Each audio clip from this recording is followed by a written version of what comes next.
శ్రీమాత్రే నమః శ్రీమాత్రే నమః శ్రీ విష్ణు రూపాయ నమః శివాయ శ్రీ విష్ణు రూపాయ నమః శివాయ శ్రీ విష్ణు రూపాయ నమః శివాయ శ్రీ శారదా చంద్రమౌళీశ్వరాభ్యాం నమః శ్రీ శ్రీ శ్రీ జగద్గురు భారతీ తీర్థస్వామినే నమః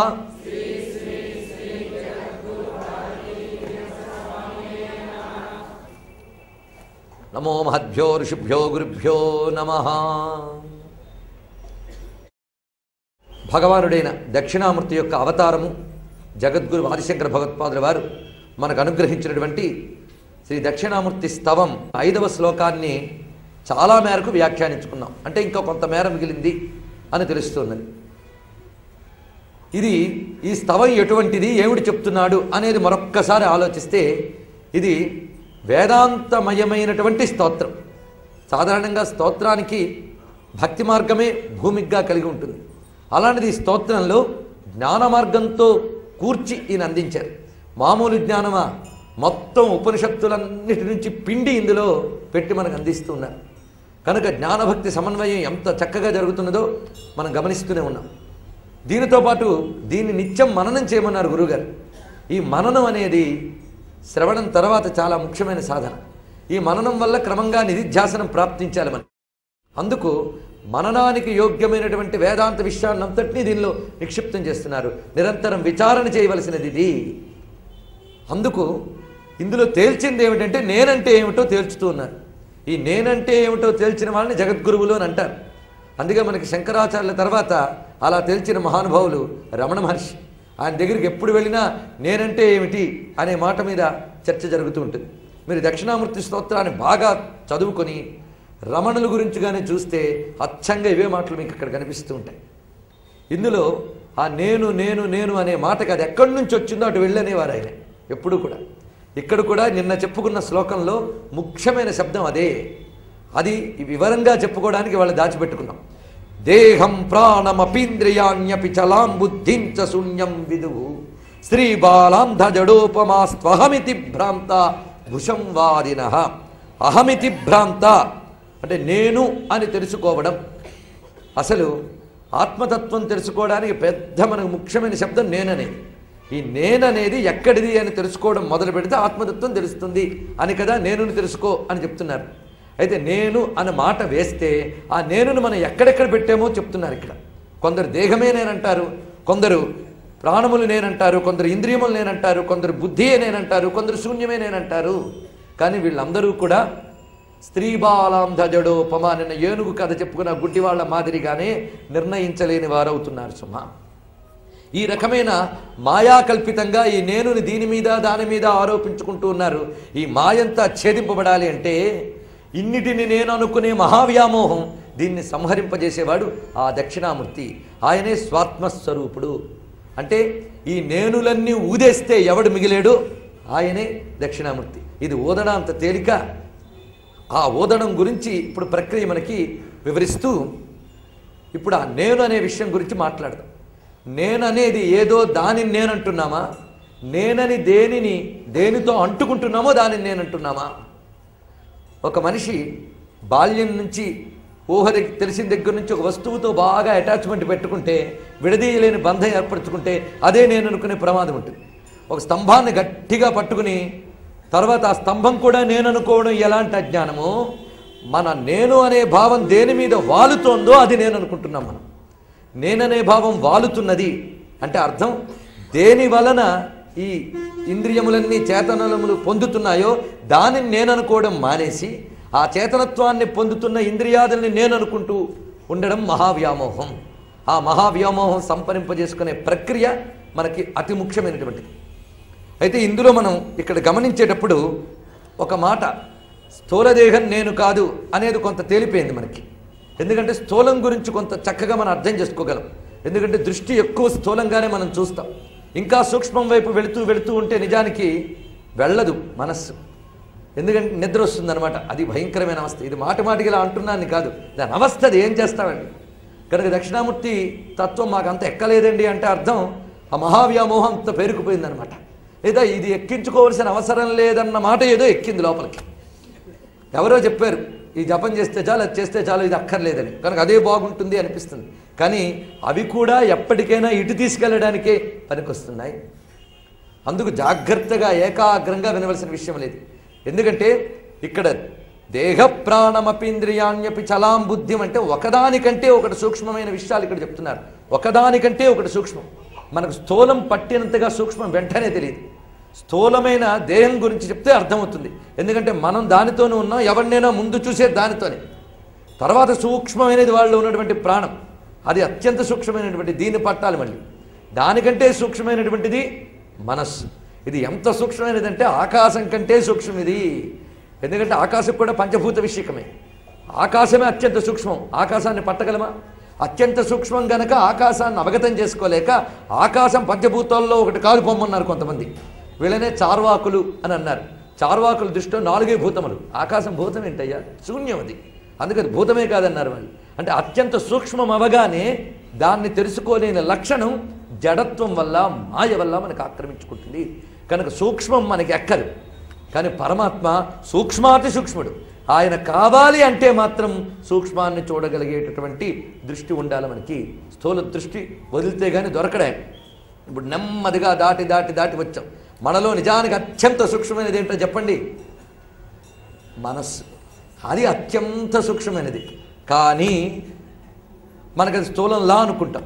కారణం అది స్థూలంతో తన్మయించింది, భ్రమింపజేస్తుంది. కానీ మనస్సు ఎలా ఉన్నదో మీరు చెప్పండి, కొంచెం ఆలోచించండి, మీకే తెలిసిపోతుంది. మనస్సు ఇదమిత్తమని మనం నిర్ణయించలేం. అందుకు ఆ మనశ్శక్తి ఉందే, దీన్ని మనస్సు అని అంటున్నాం కానీ అంతఃకరణ శక్తి అనుకోండి. దీని అంతటి బుద్ధి, అహంకారము, చిత్తము, మనస్సు ఇదంతా ఒకే అంతఃకరణ. ఇది దీనిలో ప్రధానమైనది చిచ్చక్తి. ఈ చిచ్చక్తి అనేది ఆత్మ యొక్క అఖండ శక్తి. ఈ చిచ్చక్తి చేత మనం నడుస్తూ ఉన్నాం, కదులుతూ ఉన్నాం. ఈ అచేతనములన్నీ చైతన్యవంతమవుతున్నాయి పరమేశ్వరుని యొక్క ఆత్మ యొక్క చిచ్చక్తి చేత. కానీ ఆ చిచ్చక్తి చేత మనం క్రమక్రమంగా ఇది ఇంతే అని పరిమితం చేసుకున్నాం. అప్పుడు అది మాయాశక్తిగా అయ్యి క్రమంగా ఇది ఇంతే, ఇది ఇంతే అని దీనివల్ల మన లోపల చిచ్చక్తి చేత స్ఫురించే నేను అనే భావం కూడా పరిమితమైపోయింది. ఈ పరిమితమైన ఆ నేను అనే భావం అత్యంత సూక్ష్మమైన మనస్సు వల్ల మనలో ప్రసరిస్తుంది. కనుక ఈ పరిమితమైన అహం అనే భావం ఈ అంతఃకరణలో ప్రతిఫలన చేసి దాని నుంచి మనస్సుగా వ్యాపించి ఇంద్రియముల ద్వారా బయట విషయాలన్నింటినీ తీసుకుని ఆ పరిధిలోనే చూస్తూ దాన్నే మనస్సులో నిరంతరం చేస్తూ ఉన్నది ఈ మనస్సు. ఈ అత్యంత సూక్ష్మమైన మనస్సు దానికంటే సూక్ష్మమైనటువంటి తద్బుద్ధే పరసస్తు సహా అని కదా మనకి భగవద్గీత కృష్ణ పరమాత్మ చెప్పారు. తద్బుద్ధే పరతస్తు సహా. ఎంత చక్కగా ఆర్డర్ చెప్తాడండి. పరమాత్మ యొక్క అడ్రస్ ఎంత క్లియర్గానే చెప్పాడు ఆయన. మనం పోల్చుకోవడం కష్టంగా, నేను క్లియర్గానే చెప్పాడు ఆయన. ఎంత స్పష్టంగా చెప్తాడు. ఇంద్రియముల కంటే ఈ బుద్ధి అనేది, బుద్ధి కంటే సూక్ష్మమైన వాడాయన అని వివరిస్తున్నారు. కానీ బుద్ధి కంటే అనేటువంటి మాటను మనం ఏమనుకుంటామంటే ఈ బుద్ధిలో స్ఫురించే నేనే ఆత్మ అని చాలామంది పొరపడుతూ ఉంటారు. ఇక్కడ దాకా వచ్చి అక్కడ పొరపాటు పడుతుంటారు. లేదా ఇంకా వెళ్ళమంటే శూన్యంలోకి వెళ్ళిపోతారు, శూన్యవాదంలోకి దిగుతాం. కానీ ఇక్కడ శూన్యవాదం లేదు, అది చెప్పడానికే ఇక్కడ. అంటే ఈ మొత్తం స్తోత్రం అంతా నీలోకి ఫోకస్ చేస్తాం. బయట ప్రపంచం ఇదేం కాదు.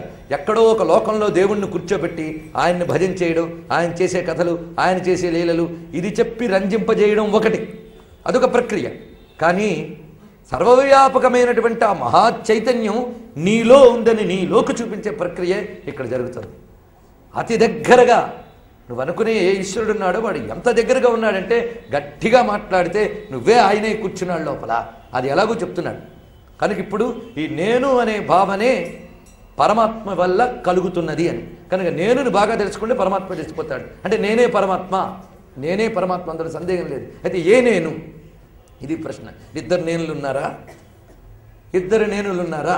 ఇక్కడ మనస్సు అనే దాని గురించి బాగా మనం ఆలోచించాలి. ఎందుకంటే ముందు మన గురించి ఆలోచిస్తేనే అసలు ఆయన గురించి తెలుసుకోగలం కదా. మనస్సు అనేది ఇది పెట్టే గొడవ వల్లే మనకి ఇన్ని భ్రమలు అన్నీ ఏర్పడుతున్నాయి.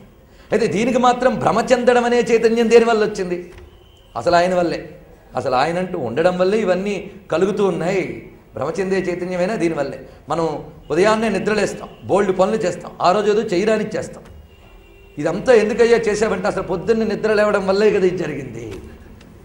పొద్దున్నే నిద్ర లేవడం వల్ల ఇది జరిగింది. నిద్ర ఎవరు లేప్పుడు సూర్యుడు కనుక దోషమంతా ఆయనదే అంటే అంత అజ్ఞానం అండి.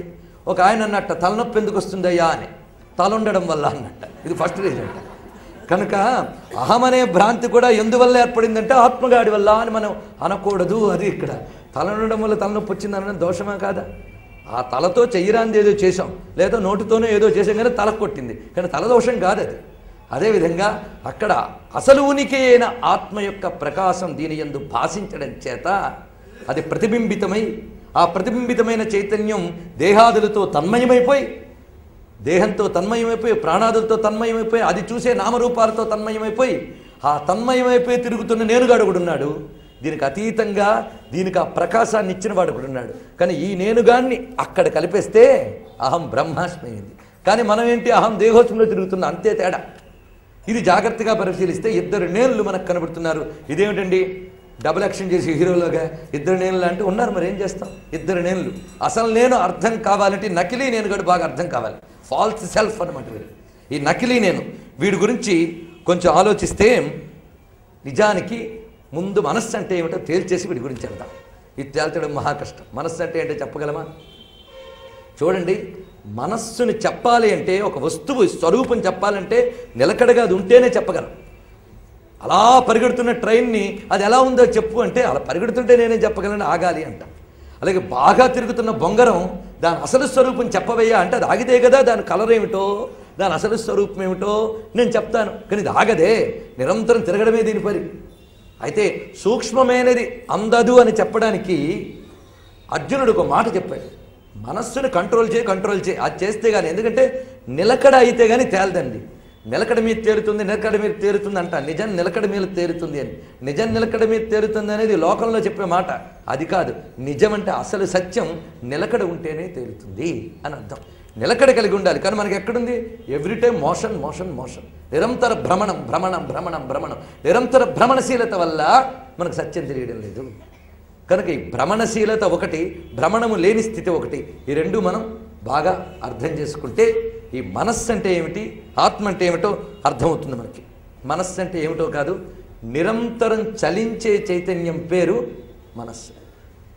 చలనం లేనిది నిశ్చలమైనది ఆత్మ, అంతే తేడా. ఇది ఎలాగో అంటే ఒక కొలను కానీ సముద్రం కానీ చూస్తే నిరంతరం అలలు సంచలిస్తూ ఉంటాయి.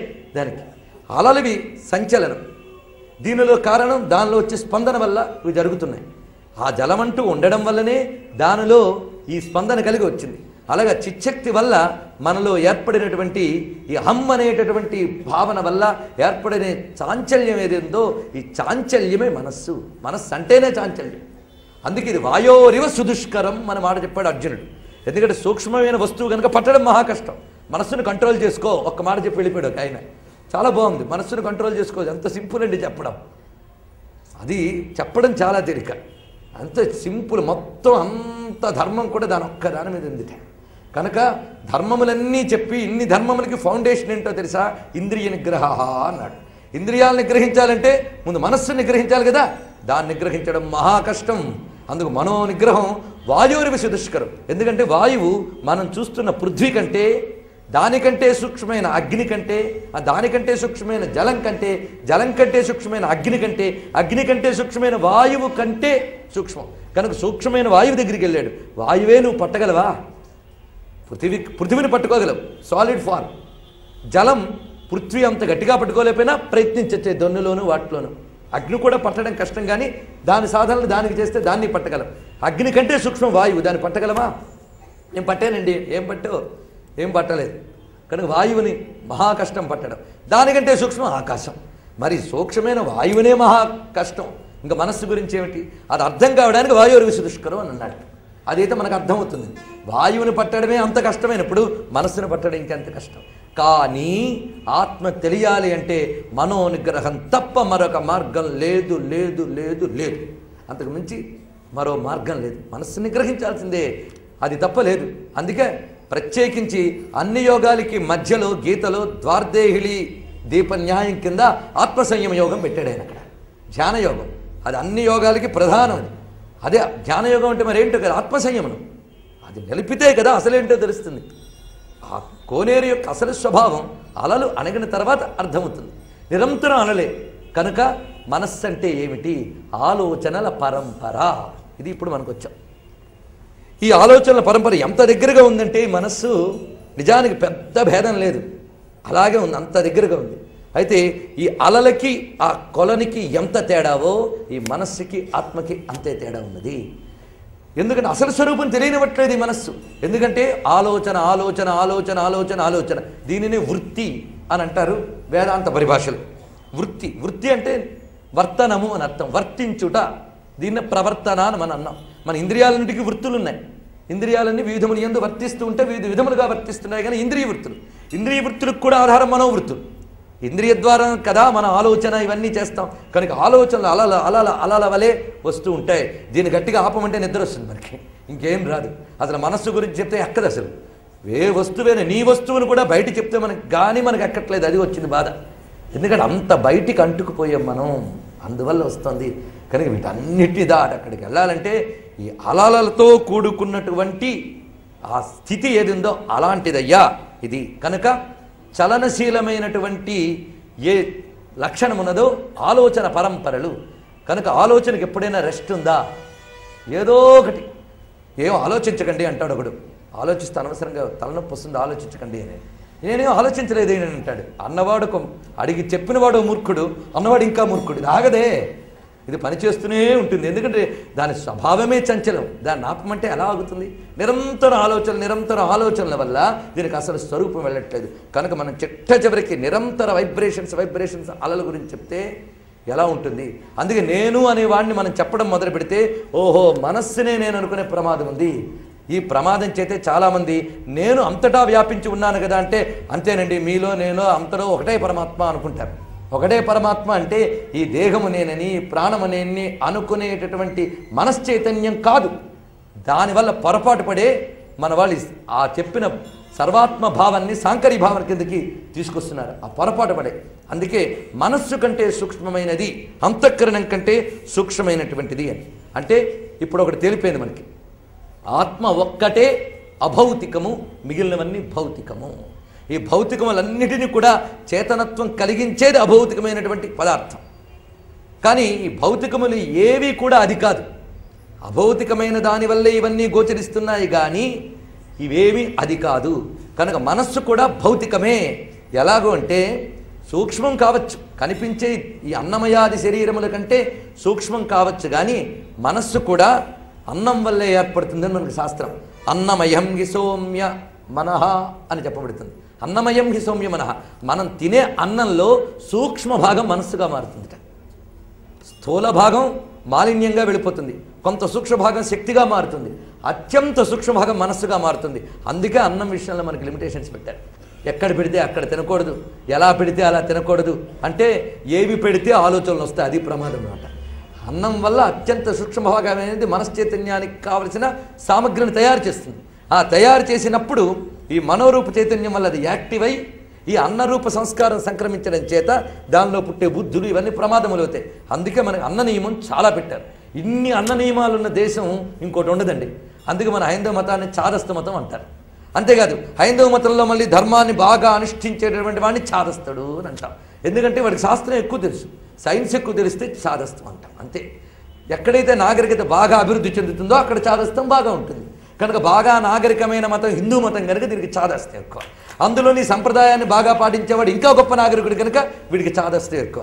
మనం పాటించలేకపోతే పాటించేవాడిని చూసి నమస్కరిద్దాం, అంతేగాని ఆ పాటించడం తప్పనకూడదు. ఎందుకంటే మనలో ఇన్ఫీరియారిటీ కాంప్లెక్స్ ఏర్పడిపోయి వాడి చాదస్తురండి అని అనేస్తున్నాం. మనం పాటించలేక అనే మాట అది. ఎవడో కష్టపడి ఉదయం నుంచి వ్యాయామం చేస్తాడు, పచ్చి కూరగాయలు తింటూ బలంగా ఉంటూ ఉంటాడు.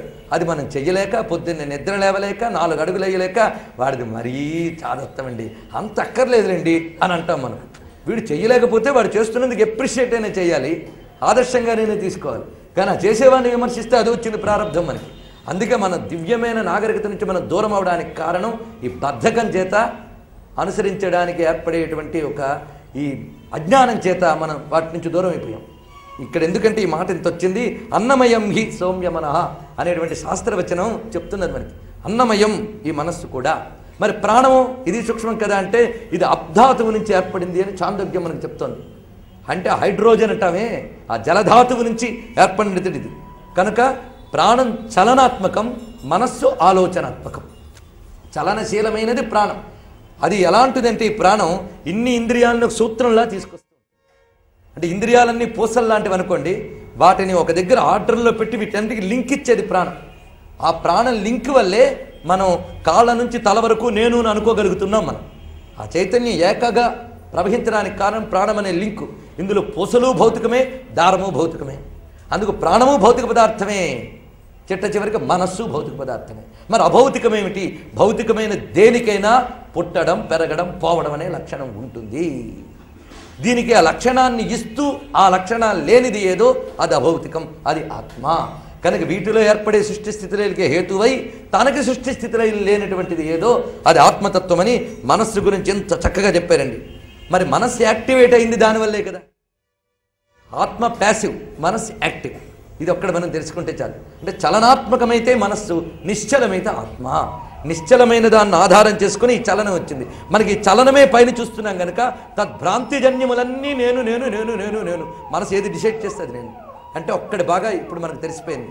ఈ నేనుగాన్ని ఇంకా అర్థం చేసుకోవడానికి మమతో లింకు పెట్టుకున్న అహంగాడొకడు, మమ లేని అహంగాడొకడు, ఇద్దరున్నారు మనకు. మమ అంటే నాది అనేది. ఈ నాది అనేది ఏంతో లింకు పెట్టుకుంటున్నాడో వాడున్నాడే వాడు ప్రమాదకారి. ఈ నాది అనే లింకు తెగినవాడెవడో వాడు పరమాత్మ. కనుక అహం అనేదాన్ని ఇది అర్థం చేసుకోవాలి. దేహాదులతో తాదాత్మ్యం చెందిన వాడే ఇది నాది, ఇది నాది, ఇది నాది, ఇది నాది అంటాడు. ఇది నాది, ఇది నాది, ఇది నాది అనడంలో ఒక్కొక్కటి ఆలోచిస్తుంటే ఈ నాది నాదన్న భావంలో నేను నేను అనే భావమే కనిపిస్తుంటుంది మనకి. అంటే నేను ప్రసరిస్తే కదండి నాదయ్యింది. నేను అనే భావం ఫలానా వస్తువు మీద ప్రసరిస్తేనే అది నాదవుతుంది. ఒక వస్తువు ఇక్కడుంటే ఇది నాది అని ఎందుకయింది? ఆ నేననే దాన్ని దీని మీద మనం ఫోకస్ చేసుకుని ఇది నాది అని తెచ్చుకున్నాం కనుక నాదిలో అండర్ కరెంట్ నేను. ఈ నాది అని నువ్వు దేన్ని అనుకుంటున్నావు అంటే దీన్ని అనుకుంటున్నానండి, దీన్ని అనుకుంటున్నానండి, దీన్ని అనుకుంటున్నానని బయట వస్తువులన్నీ చూపిస్తున్నావు. చూపించి చక్కగా దీన్ని అనుకుంటున్నానండి అంటున్నావు. అంటే దేహం కూడా ఇంకా లోపలికి వేళ్ళు వెళ్ళవు. కానీ వేళ్ళు వెళ్తే ఈ గుండె నాదండి, ఇదండి ఇన్ని చూపిస్తాం మనం. అలా వెళుతూ ఈ మనస్సు నాదండి, ఈ ప్రాణం నాదండి, అక్కడి వరకు నాది నాది అంటున్నావు. అంటే ఇదం అని నువ్వు ఏదైతే చెప్తున్నావో అదన్నీ మమ కింద నువ్వు మార్చుతున్నావు. కానీ ఇదం ఇదం అని వేటినైతే చెప్తున్నావో అది నిజానికి నేను కాదు. ఇదం అని దేనిని చెప్పలేవో అది నువ్వు అని మనకు చక్కగా అందంగా అందించినటువంటి వారు విద్యారణ్యుల వారు వేదాంత పంచదశలో అంత చక్కగా చెప్పారు. ఇక్కడ విద్యారణ్యుల వారిని కూడా స్మరించుకున్నాం. ఎందుకంటే మనం జ్ఞానం ఎంత గొప్ప జ్ఞానం అంటే అర్థం కానంత గొప్ప జ్ఞానం మనకిచ్చినటువంటి మహాత్ములు ఉన్నారు చూసారా. ఇలాంటి మహాత్ములు వాళ్ళ చరిత్ర మనం ఒక్కసారి తెలుసుకోవాలి. శంకరుల తర్వాత మళ్ళీ అవతరించిన శంకరులే విద్యారణ్యుల వారు. ఆయన లేకపోతే మనకి ఇవేవీ లేవు. ఆయన ఎంత చేశాడో ఆ మహానుభావుడు. శంకరులు వేదాంతానికి భాష్యం రచిస్తే విద్యారణ్యుల వారు వేదానికి భాష్యం రచించారు. అంత మహానుభావుడు. పైగా శంకరుల కాలంలో భారతదేశంలోనే ఉత్పన్నమైనటువంటి విభిన్నమైనటువంటి అవైదిక నాస్తిక ధోరణులన్నీ చెలరేగేవి. వాటిని ఆయన చెండాడాడు. కానీ విద్యారణ్యుల కాలంలో మనకు పైచోట నుంచి వచ్చి పడినటువంటి దుర్మార్గం కూడా ఉండేది. వీటన్నిటినీ ఎదుర్కోవడానికి కేవలం జ్ఞానమే కాకుండా తపస్సుని ఉపాసనని అచ్చం శంకరుల వారే. శంకరుల వారు ఎంత ధారపోసారండి. మళ్ళీ విద్యారణ్యుల వారు అంత కృషి చేశారు ఆ మహానుభావుడు. కనుక అపర శంకరుడు. అదే దక్షిణామూర్తి కటాక్షం ఎలాంటిదంటే ఈ దేశం మీద ఆయనకి ఎప్పుడు దయ. అందుకే ఎప్పుడు జ్ఞానాన్ని ఇవ్వడానికి ఎవరినో ఒకరిని పంపిస్తూనే ఉంటాడు. అలా వచ్చిన వారు విద్యారణ్యుల వారు. శంకరుల తర్వాత మళ్ళీ వచ్చారు. అలాగా మనకి లభిస్తూనే ఉంటారు ఎప్పుడు. అందుకే ధైర్యంగా ఉండొచ్చు. ఆ ఋషుల అనుగ్రహం మనకి ఎప్పుడు ఉంది. ఈ ఋషులు ఆయన కదిలించగలరు. దక్షిణామూర్తినికి ఎవరు కదిలించలేరు. ఆయన కదిలితే వీళ్ళందరినీ పంపిస్తాడు. ఆయన వేదాంత పద్ధతిలో చెప్తున్నారు చూడండి. ఇదం రూపంతి యద్యావత్ యద్యావత్ ఇదం అని నువ్వు దేనిని ఎంతవరకు చెప్పగలవో తత్శక్తుం శక్యతే కిలం దాన్నంతటి నువ్వు వదిలేయగలవు. ఎంత బాగా చెప్పారు. ఇదం అని నువ్వు దేన్నైతే చెప్తున్నావో దానిని నువ్వు వదిలేయగలవు. ఇదం ఇది అన్నాను నేను. దీన్ని వదిలేయలేనా? వదిలేయగలను. వదిలేయలేనా? మోహం ఎక్కువైపోతే వదిలేయలేను. కానీ వదిలేయగలమని మనకి తెలుసు. మనది ఎలాంటి తత్వం అంటే అభ్యాసం అండి. ఇది భయంకరమైనది. అభ్యాసం అంటే నిరంతర భావన, నిరంతర భావన చేస్తుంటే అదే నేనేమో అనుకునేటంతగా కూరుకుపోతాం మనం. దానివల్లే కదా కోపం, తాపం ఇత్యాదులన్నీ ఏర్పడుతున్నాయి. ఇదం భావన వల్లే అంత పట్టుకొస్తున్నాయి. ఇది మనం ఒక్కసారి ఆలోచిస్తే, ఒకడు వాచి కట్టుకుని రోజు ఉంటాడు. ఓ 10 రోజుల తర్వాత ఆ వాచి తీసి పెట్టేస్తే ఏదో మిస్ అయింది, సంథింగ్ ఈజ్ మిస్సింగ్, ఏదో పోయిందే అని. బయటది అంటుకుంటేనే అది లేకపోతే సంథింగ్ ఈజ్ మిస్సింగ్ అనుకుంటున్నావే. ఈ మనస్సుగాడు ఉన్నాడే, వాడు నీతో పాటు పుట్టినవాడు కాడు. వాడు నీతో పాటు జన్మలంతా తిరుగుతున్నాడు వాడు. అయితే ఈ శరీరంలోకి వచ్చేటప్పటికల్లా వీడి తెలివి ఏంటంటే ఏ మాస్క్కి తగ్గట్టు ప్రవర్తిస్తూ ఉంటాడు. పులి మాస్క్ వేసుకుంటే పులిలా గాండ్రించడం, అలాగే గుర్రం మాస్క్ ఎంచుకుంటే గుర్రంలా శకిలించడం అని చేస్తారు. చూసారు తెలివితేటలుగాడు. అట్లాంటిగాడు ఈ మనస్సు. వీడున్నాడే, గత జన్మల్లో నేను ఏ ఉపాధి ధరించానో ఆ ఉపాధికి అనుగుణంగా తన్మయమైపోయాడు వీడు ఎట్లాంటి వాడంటే, మనం నీళ్లు చెట్లకి పోస్తున్నప్పుడు పాదులు తవ్వుతాం. ఆ పాదును గుండ్రంగా తవ్వితే ఈ నీళ్లు వెళ్ళి గుండ్రంగా స్ప్రెడ్ అయిపోతాయి. ఆ పాదుని 4 పలకలుగా తవ్వితే అది వెళ్ళి 4 పలకలుగా సెట్ అయిపోతుంది. అప్పుడు నీరు సెట్ అయిందా? దాన్ని బట్టి ఇది సెట్ అయింది. వీడేం చేస్తాడంటే ఈ ఆత్మ చైతన్యాన్ని ఆ ఉపాధికి తగ్గ సెట్ చేసేస్తాడు. వీడు ఈ అహం అనే భావనతో తయారైపోయి సెట్ చేసి పెట్టేస్తాడు. ఎంత గొప్పవాడంటే అప్పుడు నేను ధరించిన ఒక జంతు శరీరంలో అలాగే సెట్ చేశాడు. ఆ జంతు శరీరంతో ఏది పొందుతున్నాను అదే నేను అనుకోవడం దీనికి హ్యాబిట్ అయిపోయింది. మళ్ళీ మరో బాడీ వచ్చింది, మళ్ళీ ఇదే హ్యాబిట్ అయిపోయింది. అంటే ఏ బాడీకి దిగితే ఆ బాడీతో హ్యాబిట్ అయిపోతుంది. కనుక ఈ మనస్సుగాడు ఉన్నాడే జన్మల జాడ్యంగాడు. ఇంకా దేహం అనేది ఇప్పటిదే అయిపోయింది, కానీ మనస్సుకి తాను ఉన్నటువంటి ఉపాధికి అనుగుణంగా తన్మయం చెందిపోయే లక్షణం ఉంది. కనుక వాడికి చెప్పడం తల ప్రాణం తోకకొస్తుందండి. అందుకే మనసా ఎటులొర్తునే నా మనవిని చేకొనవే అంటారు త్యాగరాజ స్వామి వారు. ఎందుకు ఆ దుఃఖం అంతా కూడా అది అటు వెళ్ళాలి, అది వెళ్ళనివ్వకుండా ఇదే అడుగుతుంది. లోపలే ఉంది, దాన్ని దాటిన వెళ్ళనివ్వట్లే. ఎంత ప్రమాదకరం అండి ఇది. అందుకే మనసుగాడికి చెప్పుకోవడానికే యోగులందరూ కూడా మానస సంచరరే బ్రహ్మణి మానస సంచరరే. ఆయన శక్తి వల్లే మూవ్ అవుతున్న శక్తి తెచ్చుకుని బయట తిరుగుతావేంట్రా, లోపలికి వెళ్ళు. ఎవడి వల్ల కదులుతున్నావో వాడి వైపు వెళితే నీ కదలిక ఆగిపోతుంది. అదే మనోలయం. అది జరగాలయ్యా, అక్కడ మనస్సు మరి లేదు, మనస్సుకు అతీతమైనటువంటిది. కనుక ఈ తిరుగుళ్ళని ఆపడానికి ఎంత కష్టపడ్డారండి ఆ మహానుభావులు అని. త్యజ వృధా సంచారమన్యైరలం అంటారు శంకరుల వారు.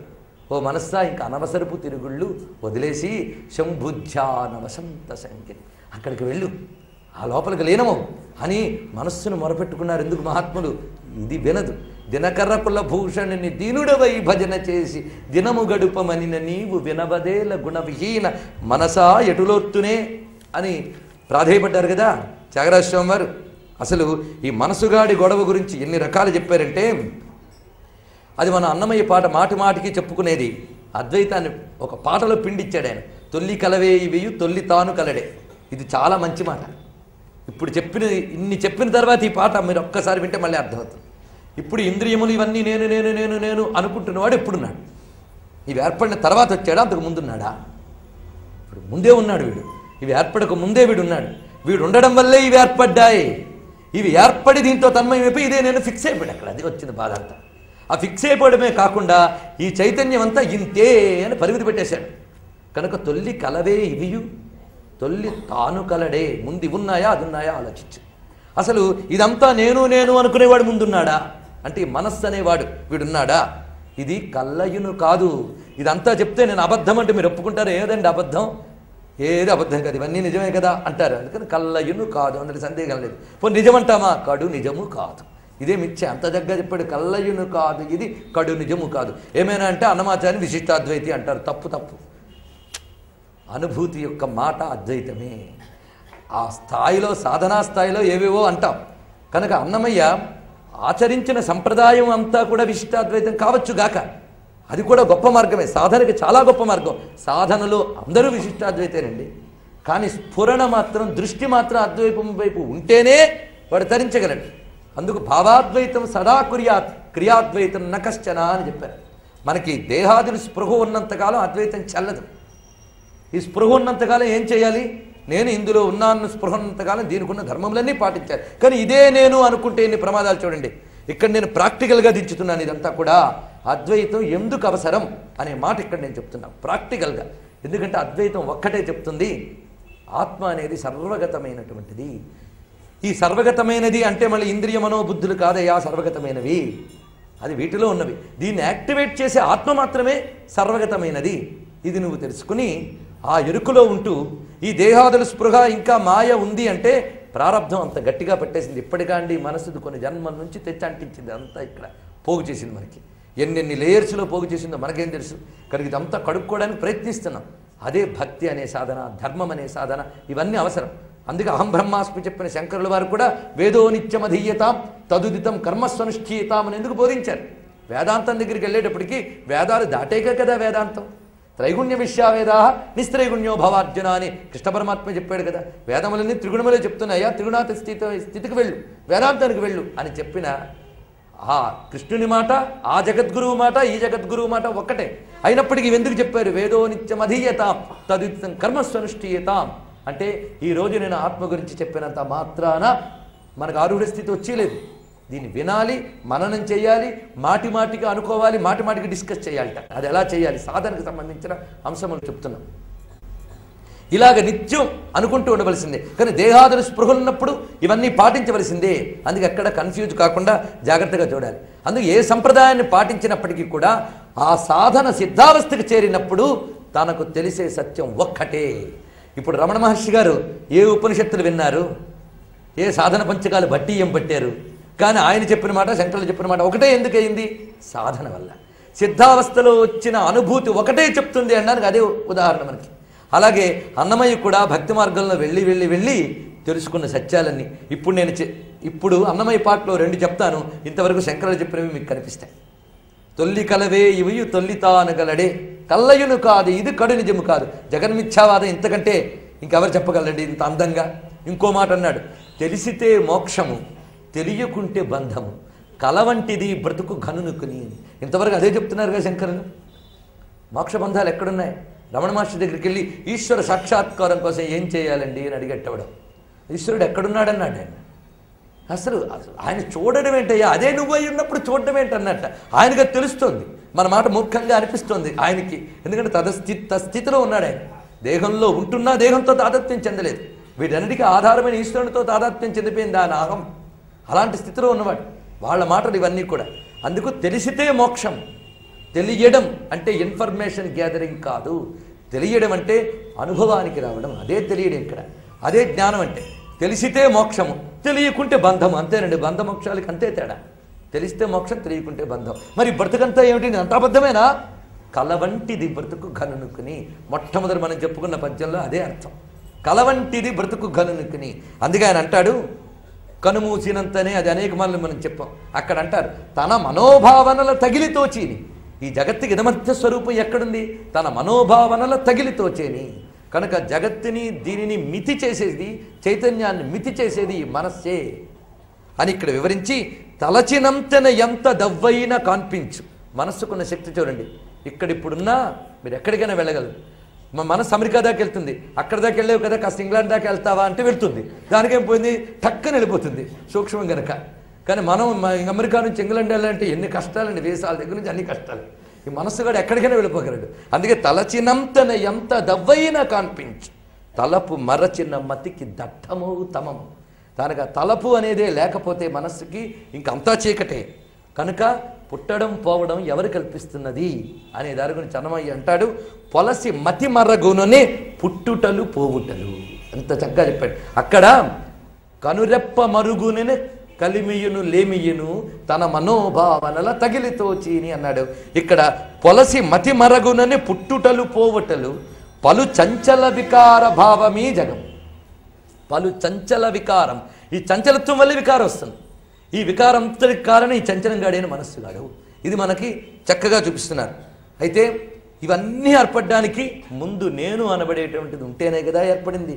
అందుకే ముందుతా కలిగితే 3 లోకములు కలవు, ఎందుతా లేకుంటే ఏమీయును లేదు. ఎంత చక్కగా చెప్పేశాడు, తేటపరిచాడు. ఇలా ఉంటాయి మహానుభావులు వచనములన్నీ ఏకవాక్యంతో కలిసిపోతూ ఉంటాయి. అందుకే ఇదం ఇదం ఇదం అని ఏదైతే నువ్వు చెప్తున్నావో దాన్నంతటే నువ్వు వదులుకోగలవు. కానీ వదులుకోలేను, ఇది నాది నాది అని నాది అని నేనైపోయినంత తాదాత్మ్యం చెందిపోయావు కనుక వదిలికేలో. సృష్టిలో చూడండి మనస్సు జాడ్యం తెలుస్తూనే ఉంటుంది పనికి మాలిందని. ఒకటి చెప్తాడు, అంత దుఃఖపడకయ్యా అదేం కాదని, అయినా అదే ఆలోచన. నిజంగా అదే కష్టం అవతల పడికి వస్తే వీడు అదే ఉపన్యాసం ఇస్తాడు. వీడి దగ్గరికి వస్తే పోలే. మనం తలనొప్పి బాగా వచ్చిన వాడిని ఓదారుస్తూ కొంచెం సహించు అంటాడు. బయట ఉన్నాడు కనుక సహించని చెప్పాడు వాడు. ఒకడు అన్నట్టు ఎవడో నదిలో ఈత కొడితే రక్షించండి రక్షించండి అన్నాడు. పాపం వాడు మునిగిపోతుంటే ఒడ్డున్న వాడు ఎందుకు అలా అరుస్తావు, నేను నీలా అరిచానా అన్నట్ట. వాడు ఎందుకు అరుస్తాడు, రాయిగానే కూర్చున్నాడు వాడు. వీడి బాధ వాడికేం తెలుస్తుంది. కనుక అవతల వాడికి చెప్పడానికి అన్నీ బాగుంటాయి. మన దాకా వచ్చినప్పుడు గొడవ ఏంటంటే, ఎన్నో తెలిసినప్పటికీ ఎందుకు పడిపోతామంటే, వేదము చాలదు, వేదము చాలదు వేరే శాస్త్రములు ఏదియు చాలదు ఇది నీ మాయ అన్నాడు అన్నమయ్య. వేదము చాలదు వేరే శాస్త్రమును ఏదియు చాలదు ఇది నీ మాయ. అందుకే ఎన్ని వేదాలు వినండి, ఎన్ని ఉపన్యాసాలు వినండి, వేదాంతం అనగానే కళ్ళు పడిపోతుంటాయి. ఎందుకంటే ఇది నీ మాయ, అది మనం ఏం దాటలేం. దాటించే ప్రయత్నం ఏం చేసాం అంటే, నాకు అక్కర్లేదు అనే భావన మనలో ప్రవేశించడం చేత ఈ సత్యం గురించి వినము. ఎందుకంటే ఇది అక్కర్లేకుండా తరించిపోవచ్చునండి. ఒక ఆయన చెప్పండి అక్కడ, నాణ్యపంథా విద్యతే అయనాయ, ఇది లేకపోతే తరించము, జ్ఞానాదేవ కైవల్యం, జ్ఞానం వల్లనే కైవల్యం వస్తుంది. అది ఇమ్మని భగవంతుని అడగాలి. భక్తి అంటే ఏమిటంటే జ్ఞానాన్నిమ్మని భగవంతుడిని ఆశ్రయించాలండి. అది వదిలేసి నేను నిన్న భజన చేశానండి, దీపం వెలిగించానండి, మనకు జ్ఞానమే ఆయన ఇచ్చిస్తాడు. భక్తి వల్ల జ్ఞానం అంటండి. అయితే నీ భక్తి జ్ఞానం కోసమా? ప్రశ్నించుకోండి. నేను ఇంత దీపం చేశాను, అంత చేశాను, ఇంకా మా మనవడికి బాగోలేదు ఏంటండి? అదా భక్తి అంటే. భక్తి అంటే ప్రయోజనాపేక్షతో చేసినది కాదు. అయితే దేవత చేయదా అంటే చేస్తుంది. కానీ అదే నువ్వు అడిగినప్పుడు జ్ఞానం గురించి, పరమాత్మ గురించి, నేను భక్తుడిని ఇలాంటి మాట్లాడకు, నువ్వు వ్యాపారి కాదు. అక్కడ కేవలం వ్యాపారం. ఆయన వల్ల నువ్వు కూడా పొందుతున్నావు, అది కాదు. ఇక్కడ ఆయనే కావాలని తపన పడినప్పుడు ఆయన్నే ఇస్తాడు. ఆయన ఎవడు? ఇక్కడ ఉన్నవాడే. ఈ మనస్సుకి ఎలాంటిదంటే ఎంత చెప్పినా స్థూలమే ఆలోచిస్తుంది. మన అనేక వాళ్ళు సముద్రపు కప్ప, నూతి కప్ప, ఉప్మానం చెప్పుకున్న అదే గుర్తు తెచ్చుకోండి. ఇక్కడ దానికి ఎంత చెప్పినా నూతి పరిధిలోనే ఆలోచిస్తుంది. అలాగే భగవంతుడు అత్యంత సూక్ష్ముడు. అత్యంత సూక్ష్ముడు అంటే ఎంత ఉంటాడండి? నీవార సుఖవత్తన్వి అంటే ధాన్యపు గింజలో మనం తుంటాడా అంటే ధ్యానిద్దామనండి, ఏం లేదండి. అంటే ధాన్యపు గింజలో మనం తుంటాడని ధ్యానిస్తే నిజంగా అంత ఉంటాడా? ఆ మనంతో ఉన్న క్రిములు ఉన్నాయి మనకి. మైక్రోస్కోప్లో చూస్తే వాడు పొరబడిపడి ఎందరాత్మలో అన్నట్టు దాన్ని చూసి. కనుక ఆయన ఇలా ఉంటాడనడానికి కూడా లేదు. కనుక ఎందుకు అలా అంటున్నావు? నీకు స్థూలం అయితే కానీ నీకు దృష్టి నిలవదు కనుక అంత అవస్థ పడుతున్నావు నువ్వు. కనుక ఎంత ఉంటాడు? ఇంత ఉంటాడా? సూక్ష్మం చెప్పు అంటే కొంతమంది చెప్పారు సూక్ష్మాన్ని ధ్యానించు అని. ఎందుకంటే అది ప్రాక్టీస్ చెయ్యగా మనస్సు కంటే సూక్ష్మమైన వాడు దొరికే అవకాశం ఉంది కనుక స్థూలం నుంచి సూక్ష్మ ధ్యానాన్ని మన వాళ్ళు చెప్పారు. ఇంత అవస్థపడి ఆయన్ని ఇంత గింజలాగా లేదా మొలకలాగా ఊహించడం ఎందుకు? ఆయన్ని చక్కగా దివ్యమంగళ విగ్రహంగా ఊహించు, తప్పే ఉంది. ఏ రూపం లేనివాడు ఏ రూపమైనా ధరించగలడు. అందుకే రూపం ప్రతిరూపం బభూవా అన్నారు. ఏ రూపమైనా ధరించగలడు. అందుకే ఆయన సూక్ష్మం అని తెలుసు, కానీ సూక్ష్మాన్ని పట్టుకోలేని నేనని నాకు తెలుసు. ఎందుకు పడాయి మాటలు? అందుకు ఆ సూక్ష్మమైన ఆయనే నా కోసం రాముడే, కృష్ణుడే, దక్షిణామూర్తియే దిగి వచ్చాడే చక్కగా ధ్యానించుకుందా, నష్టమే ఉంది. క్రమంగా ఆయనే చూసుకుంటాడు, పర్వాలేదు, వెళ్ళేం కదా. అయితే ఆ ధ్యానించడు భక్తి, అది ఇక్కడ చెప్పేది. అందుకు మాటికి ఆ ఏకాగ్రంగా వింటే అసలు జీవి ఎందుకు పుట్టాడు, పరమార్థం ఏమిటి, నేనంటే ఏమిటి, ఇది తేలిపోతే నేను ఇందాక ప్రాక్టికల్ అని, ఇది నిత్య జీవితం వ్యవహారానికి ఇది ఎలా పనికొస్తుందనేది చెప్పాలి. అయ్యా మీరంతా ఆరూఢ స్థాయికి చెప్పేస్తున్నారని. ఆరూఢ స్థాయి అనేది కూడా భ్రమే. ఇది ఒక లెవెల్కి ఎదిగితేనే కానీ అర్థం కాదు అని ఫిక్స్ చేశాడు. లెవెల్కి ఎదిగితే కానీ అర్థం కాదు అని వీడు ఎక్కడ ఆగిపోయాడండి? చిన్నప్పుడు ఎల్కేజీ పాఠం చెప్పినప్పుడు ఇది లెవెల్కి ఎదిగితే కానీ అర్థం కాదండి అన్నాడా? ఆ లెవెల్కి వెళ్ళడానికి ప్రయత్నించాడే లేదా? చదివి సాధించాడే.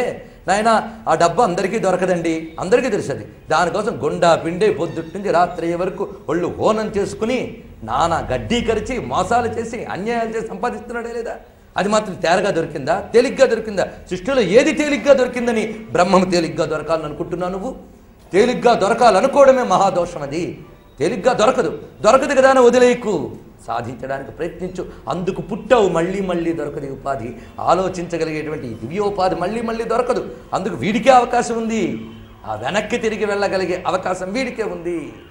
మరి ఏం చేయనండి? ఇంద్రియ స్వభావం అది బయటికే పోతుంది, బయటికే తంతోంది. ఎంత లోపలికి పంపుతున్నా కాలుతో తంతోంది లోపల నుంచి. బయటకు పోవు. కానీ బహిర్ముఖత్వం నాకు అలవాటు అయిపోయింది అంటే సహజంగా ఆయన ఇంద్రియాల లక్షణమే బయటకు పోవడం.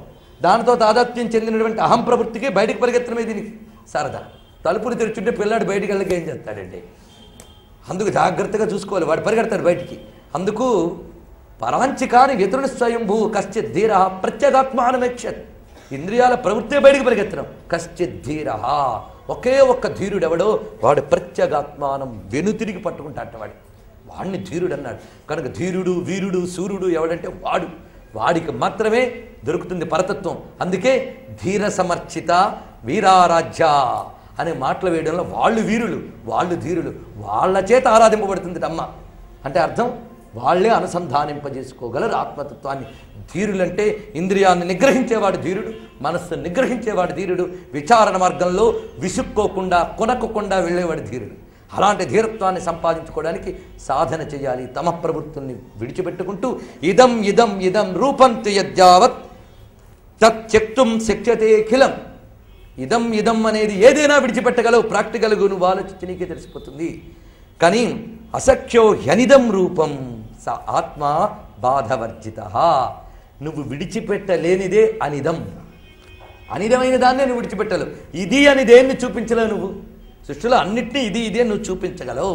కనీసం నీ మొహం నీకు కనబడదు కనుక ఇది అని అనలేవు. అద్దంలో చూపించుకుని అప్పుడు ఇది అనాలి. అద్దంలో కనబడుతుంది ఇది అని అక్కడ అనొచ్చుగా, అది ఇక్కడే అంటాం మనం. అది దగ్గర అనుభూతి చెందుతున్నాం కనుక ఇది అని అంటున్నాం. అలాగే సృష్టిలో అన్నీ ఇది ఇది ఇది చెట్ట చివరికి బుద్ధి వరకు కూడా సర్వ జగత్తు దృశ్యమానమై నామరూపాత్మకంతో కూడుకున్న సర్వ జగత్తు బుద్ధ్యాది దేహాంద్రియాదులు కూడా ఇదం పదవాచ్యములు. ఇదం అనే పదం చేత తెలియబడుతున్నాయి. ఆ ఇదమని నిర్దేశించి ఏది చూపించలేవో అతడే పరమాత్మ, అదే అసలు నువ్వు. అందుకే అనిర్దేశ్యవపు శ్రీమాన్ అమేయాత్మ అని విష్ణు సహస్రం చెప్పారు. అయ్యా విష్ణు సహస్రం కూడా ఆత్మతత్వమేనా? ఆత్మతత్వమే. అది వస్తేనే విష్ణు సహస్రం అసలు ప్రయోజనం. అందుకే వేదాంతగో బ్రాహ్మణ స్యాత్. బ్రాహ్మణుడు అంటే ఇక్కడైతే మంది కాదనమాట అనుకోవద్దు. విచారణశీలుడైన వాడు, పరబ్రహ్మ ప్రాప్తి కోసం తప్పించేవాడు, దానికి అనుగుణమైన సాధన చేసేవాడికి విష్ణు సహస్రం వేదాంతమే ఇస్తాను. కాదండి ఇదే కావాలంటే అది ఇస్తుంది. ఏం చేస్తామండి? ఏది కావాలంటే అది ఇవ్వగలిగే లక్షణమే అది. దాన్ని వినియోగించుకోవడంలో మన యొక్క లక్షణాలు ఉన్నాయి. కనుక విచారణాపరుడైనటువంటి వాడికి విష్ణు సహస్రం కూడా విశ్వవ్యాపకమైన ఆత్మతత్వాన్ని తెలియజేస్తుంది. అందుకు అనిర్దేశ్య వపుహు అని చెప్పడానికి ఇదే ఇక్కడ. ఇది వపువు అని దాన్ని ఏం నిర్దేశిస్తావు? దాన్ని అంటే నిర్దేశించలేని వపువు కలవాడు అని మాత్రం అక్కడ అర్థం చెప్పడానికి లేదు. ఈ వపువులు ఎంతంతట్లు భాషిస్తున్నప్పటినీ ఆయన నువ్వు నిర్దేశించలేవు, ఇది అని చెప్పలేవు. కనుక ఇదం అనేవన్నీ విడిచిపెట్టదగినవే, విడిచిపెట్టగలిగినవే. నువ్వు విడిచిపెట్టలేకపోవడం నీ జాడ్యం, కానీ అది విడిచిపెట్టదగ్గదే.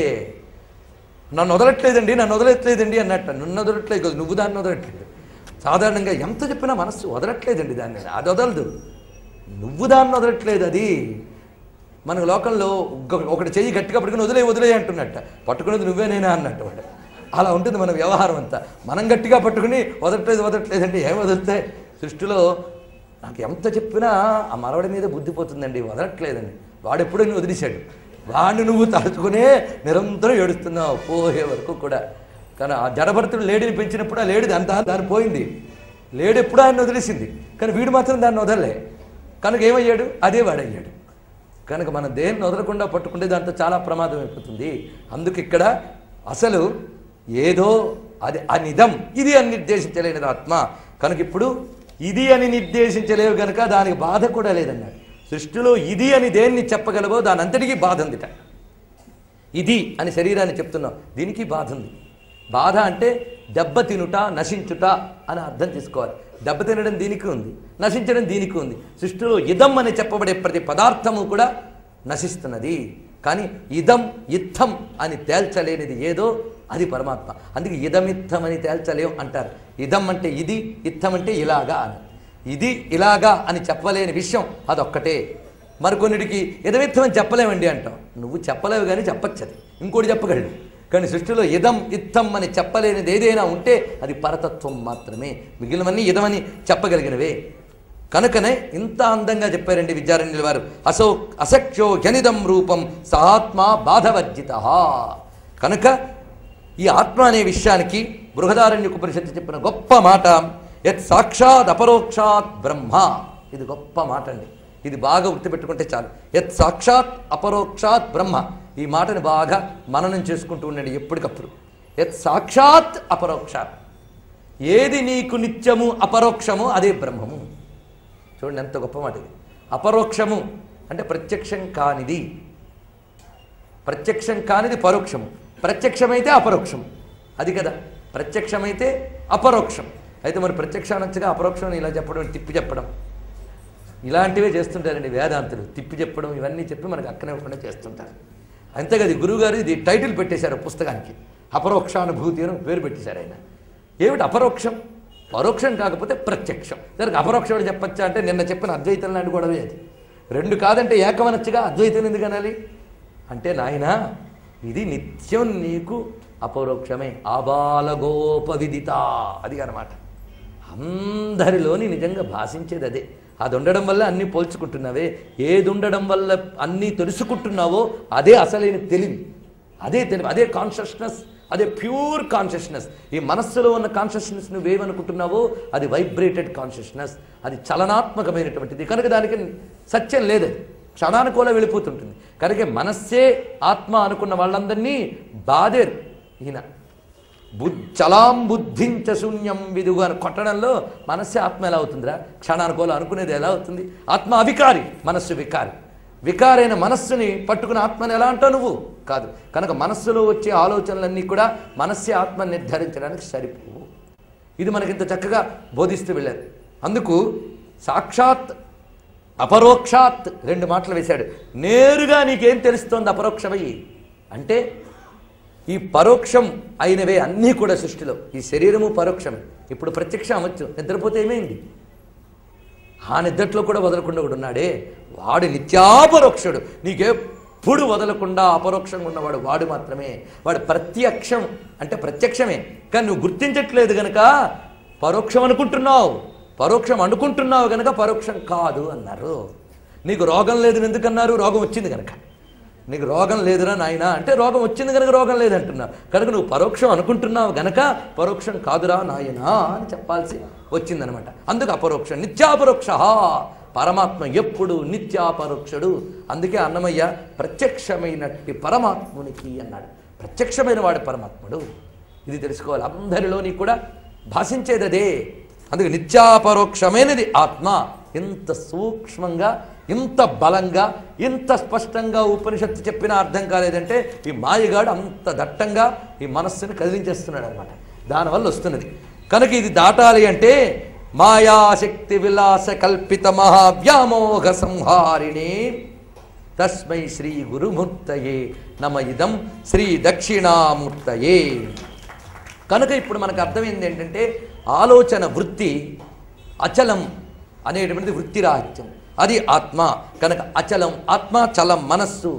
ఇది ఎలాగో అంటే ఒక వెలుగుతో కూడినటువంటి ఒక తెర ఉంటుంది. దాని మీద రకరకాల బొమ్మలు కదులుతూ వెళుతూ ఉంటాయి. కదలిక బొమ్మలది. ఆ వెలుగు అలా ఉంది. ఈ వెలుగు లేకపోతే ఈ కదులుతున్న బొమ్మలు మనకు కనబడవు.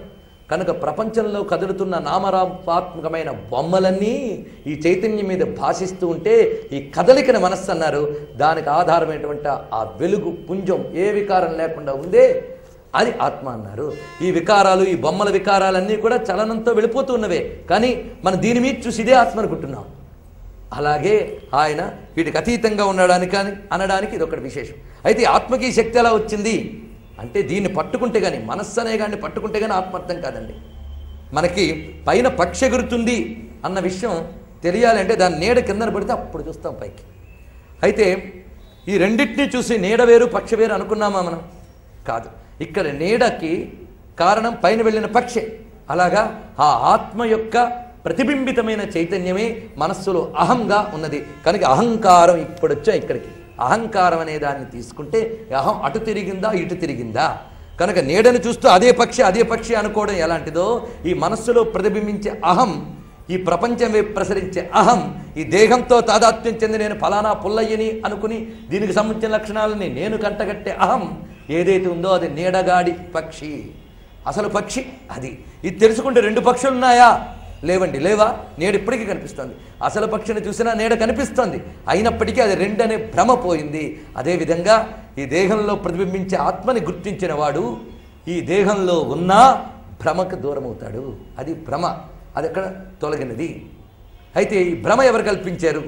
ఇది మనం ఆలోచిస్తే చైతన్యం అంటూ ఉంటేనే భ్రమ ఉంటుంది. ఇందాక చెప్పినట్టు తలంటూ ఉంటేనే తలనొప్పి ఉంటుంది.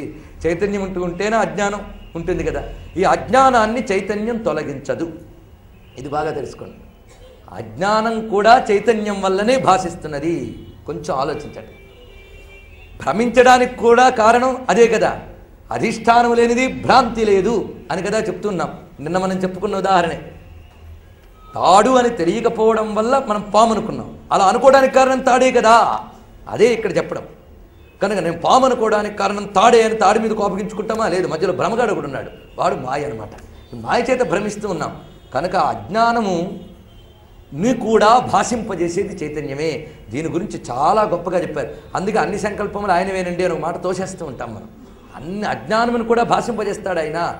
అది ఇక్కడ తెలుసుకోవాల్సిన విషయం. ఇది అలాగో ఒక్కసారి పరిశీలిద్దాం. సూర్యకాంతి వల్ల గడ్డి పుల్ల అన్నీ కనిపిస్తూ ఉంటాయి మనకి. కానీ ఈ సూర్యకాంతి గడ్డిని తగలబెట్టదు, పుల్లని తగలబెట్టదు, దాన్ని భాషింపజేస్తారు. అవునా లేదా? కానీ గడ్డి పుల్ల తగలబెట్టాలంటే సూర్యమణి అని ఒకటి తీసుకోవాలట. ఇది వేదాంత శాస్త్రంలో చెప్పిన ఉపమానం. సూర్యమణి అని ఒకటి తీసుకుంటారు. ఈ సూర్యమణిని ఆ సూర్యకాంతి దగ్గర పెడితే వెంటనే రిఫ్లెక్ట్ అయ్యి అగ్ని పుట్టి ఎంత గడ్డిని ఇంత ఎండు పుల్లని తగలబెట్టేస్తుందిట. ఎవరు తగలబెట్టాడు? సూర్యమణ. రాత్రి పెట్టి చూడండి, తగలబెట్టలేదు, అది పగలే తగలబెట్టింది. అంటే ఆ సూర్యకాంతే మణియందు భాషించి, అంటే తనని రిసీవ్ చేసుకోగలిగింది మణి తనని రిసీవ్ చేసుకోగలిగింది, ఆ సూర్యకాంతిని అందుకోగలిగింది. ఆ అందుకోగలిగిన మణి ఆ అగ్ని దీని వైపు ప్రసరింపజేసింది. ప్రసరింపజేయగానే గడ్డి అంతా తగలబెడిపోయింది. అలాగే మనలో ఉన్న ఈ అజ్ఞానం అనే గడ్డి తగలబెట్టాలి అంటే గురువు అనేటువంటి మణి అక్కడ రావాలండి. వాడు ఏం చేస్తాడంటే ఆ ఆత్మ చైతన్యాన్ని నంది మన వైపు ప్రసరింపజేస్తాడు. అక్కడి నుంచి వచ్చింది ఏమిటి? సూర్యకాంతే. కానీ మణి వల్ల వచ్చింది. అందుకే ఎందుకు వాడు మణి ఎందుకు అయ్యాడు? వాడికి అజ్ఞానావరణ లేదు గనక, వాడు ప్రకాశాన్ని అందుకోగలిగాడు గనక అక్కడ తస్మై శ్రీ గురుమూర్తయే నమ ఇదం శ్రీ దక్షిణామూర్తయే, ఇదే వ్యామోహ సంహారిణే అని అంటే. కాబట్టి మణిని పట్టుకోండి, ఆ చింతామణిని పట్టుకోండి. ఆ మణి ఆయన దయ ఉంటేనే వస్తున్నది. ఆ సూర్యుడి దయే ఈ మణి ద్వారా వచ్చింది. కానీ మణిగారికి ప్రత్యేకమైన దయ అంటూ లేదు. కనుక గురువు ద్వారా మనకొచ్చే దయ జగద్గురువు మన వైపు ప్రసరించే దయ. అందుకు నిరంతరం ఆ జగద్గురువు దయ ఉండాలి. దయ లేకపోతే తరింపజేయలేం. కనుక నా అజ్ఞానం కూడా నువ్వే ఇచ్చావు కదయ్యా అని ఆయన ఒక దబాయించాడు. ఇదే అన్నమాచార్య కర్మమంటా మాకు కట్టేవుగాక, కర్మము ధర్మము నీ కల్పితము కాదా అన్నాడు. బలిబలే అని మనం చప్పట్లు కొడతాం, అంటూ ఉంటాం కూడా. ఎవడు కల్పించమన్నాడండి? నన్ను ఎవడు పుట్టించమన్నాడు? ఇవన్నీ ఎవడు చేయమన్నాడు? ఇవన్నీ నేను తెచ్చుకుంటూ వచ్చిందా అని అంటే ఇదంతా అజ్ఞానమే. ఈ గడ్డిలో ఉండడానికి, తగలబడకుండా కూర్చోడానికి సూర్యుడే కారణం. అది ఉందని చెప్తున్నాడు ఆయన. అది తగలబెట్టుకోవాలంటే మన్ని పెట్టు. కనుక అజ్ఞానాన్ని చేసేది కూడా, అజ్ఞానాన్ని భాషింపజేసేది కూడా ఆత్మ చైతన్యమే. అందుకు ఇంత చక్కగా మనకు అన్వయం కుదురుతూ ఉన్నది. కనుక అగ్ని సంస్కారం చేత అగ్నికి దగ్గరగా ఉంచడం వల్ల ఇనప ఊచకి బాగా అగ్ని అంటి చూస్తే అదే అగ్నిలా మనకు కనిపిస్తుంది. అవునా లేదా? అప్పుడు అగ్ని ఎలా ఉందండి అంటే ఇనప ఊచ ఎలా ఉందో అలాగే ఉందంట. అవునా లేదా? అగ్ని యొక్క ఆకారం ఇనప ఊచ ఆకారంతో దాదాత్మ్యం చెందిపోయి అదే ఇది అంటాం. అంతేకాదు ఆ ఉనప ఊచను ఒంటి మీద పెట్టుకోండి, కాలుతుంది. అంటే అగ్నిలక్షణం చూపించింది.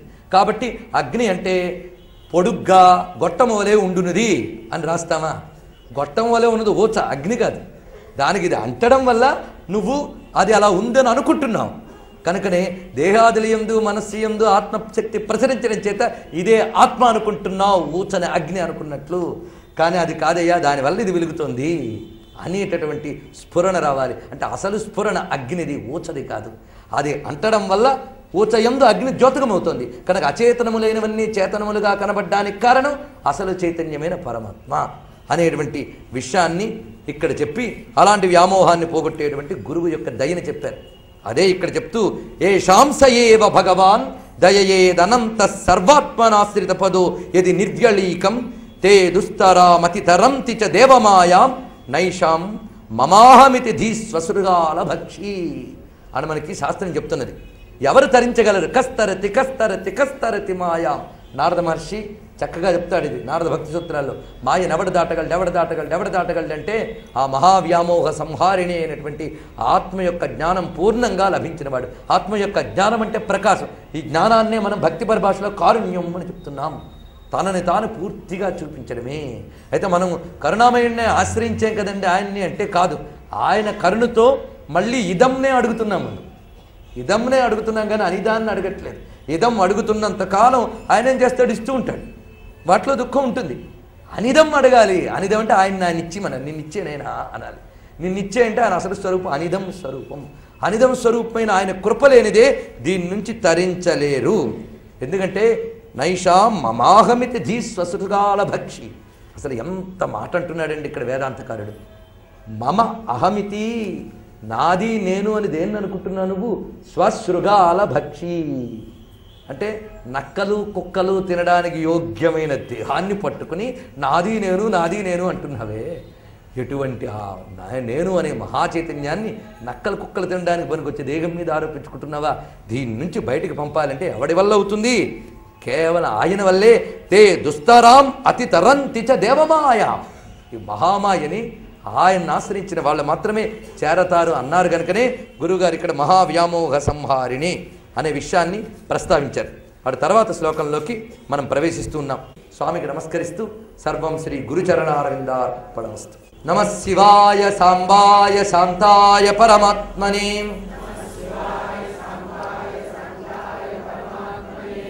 నమః శివాయ సాంబాయ శాంతాయ పరమాత్మనే. మృత్యుంజయాయ రుద్రాయ మహాదేవాయ మంగళం.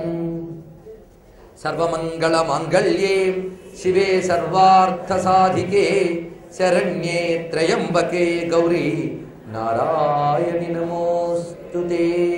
శ్రీమద్రమారమణ గోవిందో హరి. నమః పార్వతీపతయే. హర హర మహాదేవ.